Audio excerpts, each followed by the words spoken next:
Hello friends, welcome back to my channel. My name is Ankur Mehta. दोस्तों, हम बात करेंगे डंकी के बिजनेस एनालिसिस की कि ये हिट है, सुपर हिट है या ब्लॉकबस्टर है। बहुत दिनों से मैं डंकी के ऊपर वीडियो नहीं बना रहा था बॉक्स ऑफिस का। रीजन आपको पता है, कलेक्शन आ नहीं रही है उस हिसाब से, और अभी अपना लाइफ टाइम की ओर बढ़ती हुई जा रही है। तो हर कोई देख लेता है खुद ही क्या कर रही है। तो इस वीडियो में हम बात करने वाले हैं कि डंकी का लाइफ टाइम कितना हो सकता है, और उसी हिसाब से इसके बजट का, प्रिंट मीडिया का, शाहरुख खान की फीस, हिरानी की फीस, ओटीटी से कितना, म्यूजिक राइट से कितना, सैटेलाइट से कितना आया, सब मिलाकर एक आपको बताने वाला हूं ओवरव्यू कि ये हिट का, सुपर हिट का क्या टैग लेगी, ब्लॉकबस्टर का टैग लेगी, और उसके बाद आप अपनी राय देना। तो सबसे पहले शुरुआत करते हैं। डंकी का बजट जो है 120 crore, 120 crore including P and A, यानी कि print and advertisement, without SRK and without Hirani fees. इस बात को याद रखना। इस बात को भी एंड में हम जस्टिफाई करेंगे। अब कुछ लोग बोलेंगे ये तो हिरानी का प्रोडक्शन हाउस है, ये शाहरुख खान का प्रोडक्शन हाउस है, वो अपनी फिल्म में काम कर रहे हैं तो फीस क्यों लेंगे। ये भी विद एग्जांपल बताऊंगा आपको, और उससे के बाद आप खुद मान जाएंगे हाँ ऐसा होता है। तो चलो अब आगे बढ़ते हैं।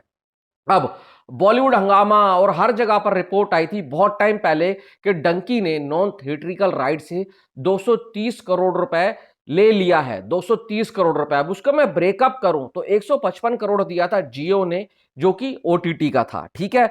36 करोड़ रुपए दिया था किसने भाई, टी सीरीज ने, जो कि म्यूजिक का था। अब अगर 155 और 36 को मैं ऐड कर दूं तो वो हो जाता है 191 करोड़। कितना था टोटल? 230। और अगर उसको आप 230 में से 191 माइनस करो तो 39 करोड़ होता है सैटेलाइट का। तो ये हो गया 230 करोड़ का ब्रेकअप। अब कुछ लोग बोलेंगे 250 में हुई थी, 275 में हुई थी।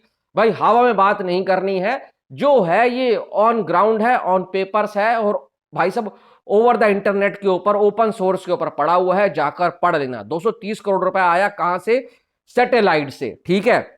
सैटेलाइट, ओटीटी एंड म्यूजिक से 230 आ गया। अब मैं मानकर चलता हूं ये India net 230 crore life time करेगी, क्योंकि कल के बाद से बहुत कम इसके पास होने वाला है धंधा। 230 करोड़ हद मारकर ये जाएगी 230। अभी 222 223 के ऊपर स्टैंड कर रही है। 230 करोड़ अगर ये इंडिया नेट करती है, ठीक है। और ओवरसीज से कितना, मतलब ओटीटी, सैटेलाइट और ये सब मिलाकर कितना आया? 230 करोड़ रुपए। कितना हो गया? 460 करोड़ रुपए। ओवरसीज से 23 मिलियन का धंधा ये कर चुकी है। कितना होता है 23 मिलियन? 190 करोड़ रुपए। टोटल हो गया 650 करोड़ रुपए। अगर आप रेड चिलीज की पकड़ के चलो तो उन्होंने 457 करोड़ का आई थिंक पोस्टर दिया है, और 230 करोड़ रुपए आप मानकर चलो कहां से? सैटेलाइट, ओटीटी एंड भाई साहब म्यूजिक से। तो 457 230 को ऐड करो तो कितना हो जाता है? 687 करोड़ रुपीस। मैं मानकर कितना चल रहा हूं? 650 करोड़ रुपए। रीजन कि भाई साहब प्रोड्यूसर फिगर एंड भाई साहब जो ट्रेड का फिगर है उसमें थोड़ा सा डिफरेंस है, तो हम ज्यादा नहीं है इनका। तो 650 करोड़ रुपए मानकर चलो इसका लाइफ टाइम जाएगा। इससे ऊपर बहुत मुश्किल है इसका लाइफ टाइम जाएगा, वो भी including OTT, satellite and music. इन चीजों के ऊपर बार बार मैं इसलिए बोल रहा हूं, कुछ लोग फिर सुनते नहीं है और बाद में कमेंट करते हैं। तो 650 करोड़ रेड चिलीज ने अपने जेब में रख लिया, इतना इसका लाइफ टाइम होने के बाद। अब 650 करोड़ का हम निकाल कर चलते हैं कैसे कैसे, किस किस को कितना कितना पैसा गया। 650 करोड़ में से 120 करोड़ इसका इंक्लूडिंग पी एंड ए, यानी कि प्रिंट एंड एडवर्टाइजमेंट वाला जो बजट है वो निकाल दो। 650 में से 120 गया, कितना रह गया? 530 करोड़ रुपए। अब इसमें शाहरुख खान की फीस नहीं है, हिरानी की फीस नहीं है। अब मैं उस बात का जवाब दूंगा जो लोग बोलते हैं कि शाहरुख खान अपनी प्रोडक्शन हाउस में काम कर रहा है तो फीस नहीं लेंगे। अब आपको मैं बताता हूं, शाहरुख खान जैसे बड़े एक्टर क्या होते हैं ना। पहली पठान तुम पकड़ लो, पठान में 60% प्रॉफिट शेयर लिया था। 60%। पिंक विला की रिपोर्ट है, जाकर देख लो। 200 करोड़ रुपए शाहरुख खान ने वायरस से लिए थे। जवान के टाइम पर उन्होंने 100 से 150 करोड़ रुपए लिए थे अपने ही प्रोडक्शन हाउस से। अब एक बात बताओ, आपकी राशन की दुकान है, 40 रुपए किलो आटा आप खरीदते हो, जो कि 45 रुपए के हिसाब से आप एक कस्टमर को बेचते हो, तो 1 किलो में आप 5 रुपए का प्रॉफिट रखते हो, ठीक है। अब आप अपने घर के लिए 1 किलो आटा आपने उठा लिया, तो अब क्या बोलोगे? फ्री है आटा, आपके पैसे नहीं लगे, आटे पे आपके 40 रुपए तो इन्वेस्ट हुए हैं ना। तो आपने अपनी दुकानदारी की जो बैलेंस शीट महीने के एंड में बनाओगे, अपने महीने का जो आपका घर का राशन मान लो 3,000 का है, तो वो माइनस तो करोगे ना।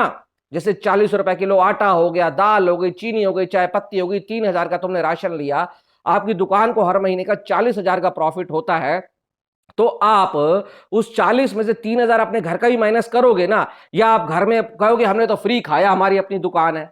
अपनी दुकान है तो आपने पहले पैसा लगाया है ना। वही चीज होती है, कोई भी स्टार हो, चाहे उसका अपना बैनर हो, वो अगर अपने बैनर की फिल्म में भी काम करता है तो मिनिमम कुछ तो लेता है, क्योंकि वो 3 महीने अगर हिरानी के साथ काम कर रहे हैं तो फ्री में तो नहीं कर रहे, कहीं और करते 3 महीने तो वहां से भी पैसा कमाते ना। तो मिनिमम मिनिमम मिनिमम पकड़कर चलो, शाहरुख खान के स्टारडम के हिसाब से 100 करोड़ रुपए फीस। अब 530 में से 100 करोड़ माइनस करो शाहरुख खान की फीस, कितनी हो गई? 430 करोड़ रुपए। अब हिरानी सर भी हैं, बहुत बड़े डायरेक्टर हैं, 50 करोड़ तो वो भी लेंगे, भले ही उनका भी भाई साहब प्रोडक्शन हाउस था, इससे कम में तो वो भी नहीं आए होंगे काम करने के लिए। 50 करोड़ तो 430 में से 50 आप माइनस करो तो कितना हो जाता है? 380 करोड़ रुपए। अब ये 380 करोड़ रुपए रेड चिलीज के पास आ गया। कैसे आ गया? Satellite OTT music, Shahrukh Khan की फीस भी हटा दो, बजट 120 करोड़ हटा दो, 50 करोड़ हिरानी की फीस हटा दो, 380 करोड़ रुपए भाई साहब आ गया रेड चिलीज के पास। ये भी 380 करोड़ अभी उन्होंने कमाया नहीं है पूरा, इसमें अभी पेन का भी पैसा है, पेन मरुधर जिन्होंने इंडिया में डिस्ट्रीब्यूट किया था, और वायरफ का भी पैसा है जिन्होंने ओवरसीज के अंदर डिस्ट्रीब्यूट किया था। अब इसकी कोई अभी ऑथेंटिक रिपोर्ट नहीं है कि पेन ने कितना लिया है जो पेन डिस्ट्रीब्यूट करने का उन्होंने मांगा था, और वायरफ ने कितना। ठीक है, तो जो एक ऊपर से रिपोर्ट आ रही है इधर उधर से, वो आ रही है वायरफ ने 90 करोड़ रुपए एंड पेन ने 120 करोड़ रुपए दिए थे उसको, रेड चिलीज को। तो आप मानकर चलो 380 आया था, तो 380 में से 90 तो वायरफ का, ठीक है 290, और 120 लगा लो आप किसका भाई? पेन का। तो कितना रह गया? 170 करोड़ रुपए। अब ये जो है मेरे हिसाब से सुपर हिट से ऊपर का टैग लेकर गई है। 170 करोड़ रुपए इन्होंने सारे खर्चे पर्चे निकालकर कमाया है। अगर आप कहते हो इसमें शाहरुख खान की फीस इंक्लूड नहीं करनी है, हिरानी की नहीं करनी है, फिर तो ये ऑल टाइम है। वो आपके ऊपर है, आपकी समझ के ऊपर है, आप इसको कैसे लिखते हैं। एक न्यूट्रल ऑडियंस के नाते मेरे हिसाब से सुपर हिट का टैग लेकर गई है। जितना आसान मैंने समझाया है, उम्मीद करता हूं सबको समझ आ गया होगा। अब क्योंकि ये भी जरूरी चीजें होती है, जो डिस्ट्रीब्यूटर है वो भी तो फ्री में फिल्म को डिस्ट्रीब्यूट नहीं करेगा ना, उसने कुछ पैसा दिया है वो भी कमाएगा, मिनिमम गारंटी है, कमीशन बेसिस है, वो अंदर की बातें हैं। और वायरफ का जो डिस्ट्रीब्यूशन होता है ना, जो ओवरसीज में किया है, सबसे महंगा डिस्ट्रीब्यूशन इनका होता है, मार्केट में सबसे ज्यादा पैसा लेते हैं, क्योंकि इनको पता है कि हम जिस हिसाब से डिस्ट्रीब्यूट कर सकते हैं कोई और कर नहीं सकता। तो मेरे मानना यह है कि डंकी सुपर हिट टैग लेकर गई है मार्केट से। अब आपकी क्या राय है जरूर बताएं कमेंट बॉक्स में कमेंट करके। वीडियो में इतना ही, थैंक्स फॉर वॉचिंग।